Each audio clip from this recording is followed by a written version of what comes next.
ووصينا الإنسان بوالديه إحسانا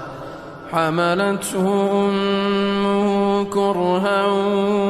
ووضعته كرها وحمله وفصاله 30 شهرا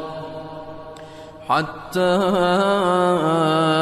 إذا بلغ أشده وبلغ 40 سنة قال رب أوزعني أن أشكر نعمتك التي أنعمت علي وعلى والدي وأن أعمل صالحا ترضاه